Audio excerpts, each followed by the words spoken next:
Hi everyone, it's Jack back with another video. Today I'm going to be talking about Airtel Africa stock. It's a FTSE 100 listed company, around a £4 billion market cap as of right now, trading for under an 8 price to earnings on a trailing basis, with a 4% dividend yield, excellent recent results.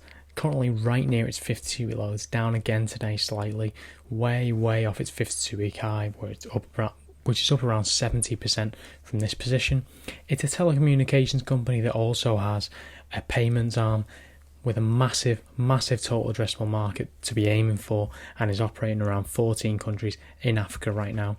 So I'm going to talk about this, a bit about what it does, look at some financials, the most recent key performance metrics, and how they're working to increase their scope in their market and their business.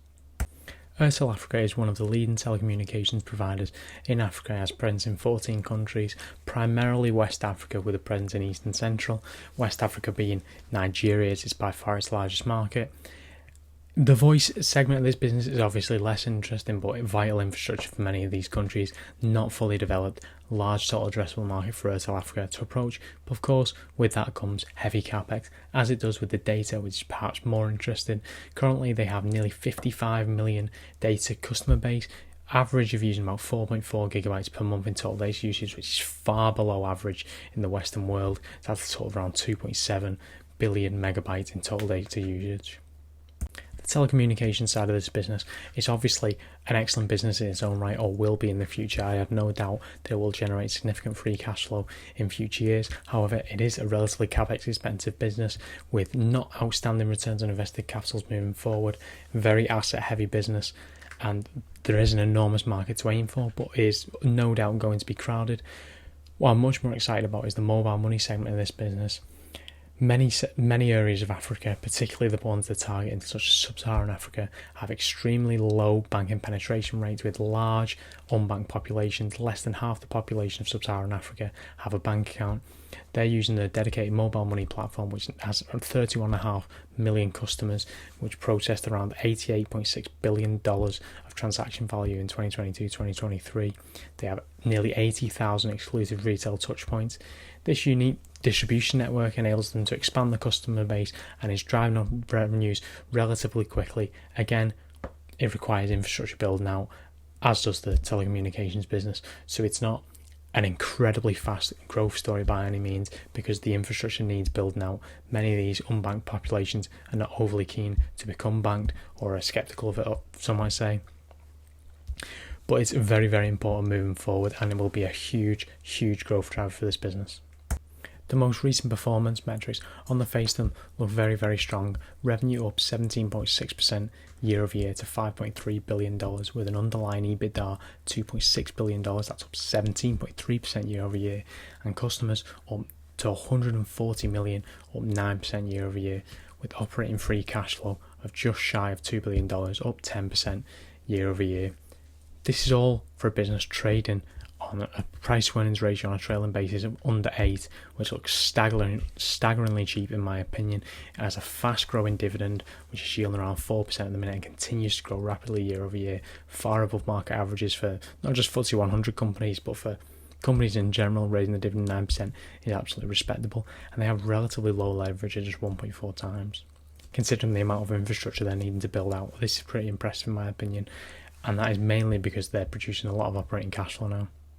Just want to dive a bit deeper into the results in Nigeria, which showed relatively strong performance in what is a challenging operating environment. It's by far this business's biggest market, with around 48.4 million customers here of the 140 million, and it's by far the largest source of revenue for this business, with $2 billion of revenue. That was up 20% year over year. EBITDA margin took a hit to just 51.3%, but still relatively impressive in my opinion, and only down around 4%.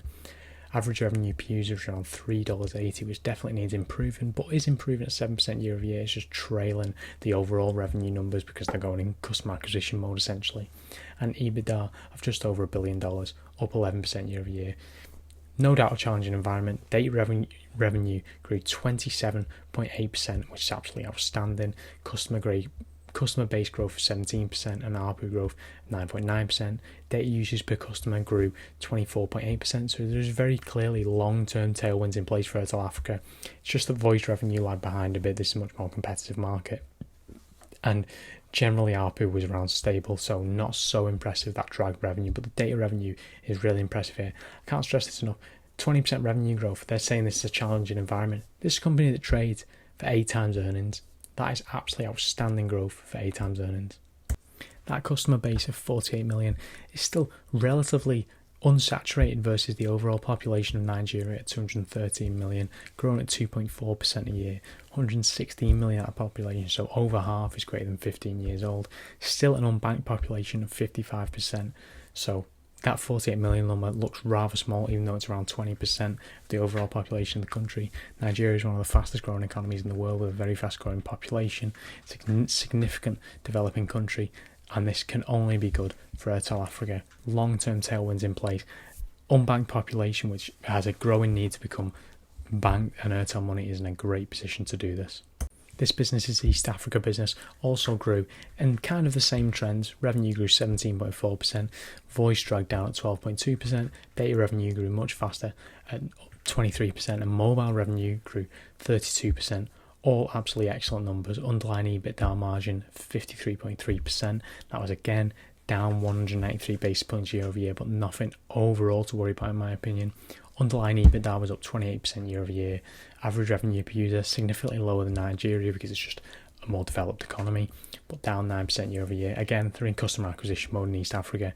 Very important, significant underbanked population. And there is a large population to aim at, even though they have a 62.7 million customer base, dominant position in this market, still a lot of room to grow. Finally, Francophone Africa, which is broadly some of the Central African countries, the Seychelles and Madagascar. Revenue grew 12.7%. Again, same trend, encouraging growth, but nowhere near as high. Voice revenue grew just 8.8%, data revenue 16.2%, mobile money revenue 20.3%. Average revenue per user is more comparable with Nigeria, slightly lower at 3.7%, but it only grew just under 4% year over year. Customer base of 29 million has a lot of room to grow, but these are not the same sort of population numbers as we're seeing in Nigeria, so the market is never going to be as large, but still significant growth ahead. Still $1.2 billion of revenue, up 12.7% year over year, and a strong EBITDA margin, albeit significantly lower than the other countries, of 46%. Now we've been through the geographies, we can look at some more general operating metrics.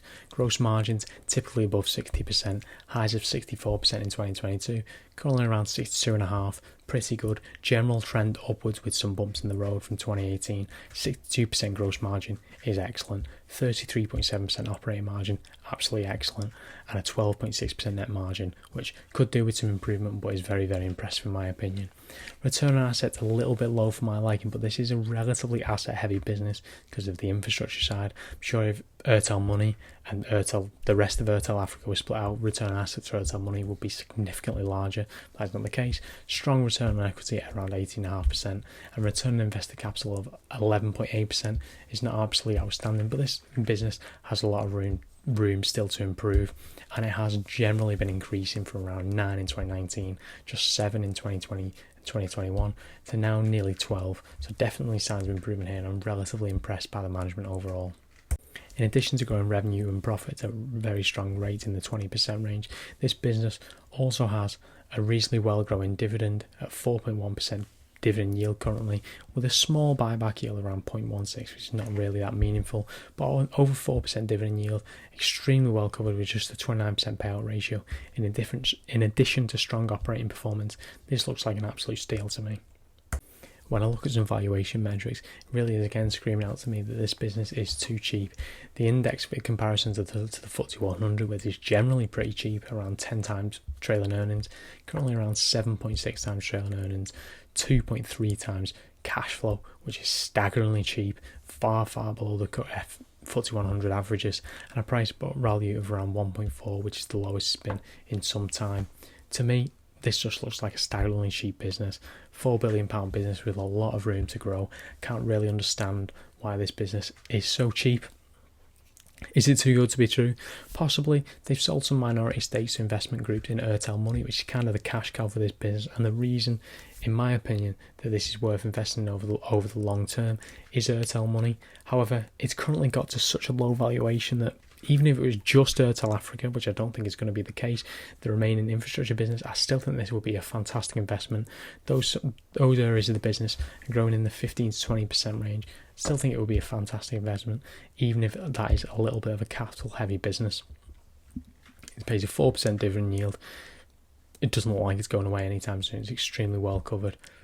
I think this business is still, I think there's perhaps some misunderstanding about the risks around operating in Africa, as we often see with Latin American companies. Petrobras did a video once, which is an extremely undervalued business that has provided outsized returns since, and I think it's just an inherent misunderstanding in the risks around investing in Latin America and Africa, which have caused this business to come down in price, and perhaps some worry around the Airtel money stake being sold off. But again, I think there's enough margin of safety built into this company at 7 times earnings, and for me, it's a screaming buy right now, and I'm going to be buying some shares for my dividend portfolio in the near future. Of course, that's just my opinion. None of this is financial advice, and you should not take it as such. You should do your own research and due diligence. Don't buy any stocks because I'm buying them. Speak to a registered financial advisor if you need advice, because I'm not one. All stocks, of course, come with their own risk, and capital is at risk when buying and investing in anything. Let me know what you think in the comments down below. Let me know if you think this is a screaming buy, if you think this is a terrible business, whatever you think, let me know in the comments down below. Like and subscribe and enjoy the video. I'll see you next time.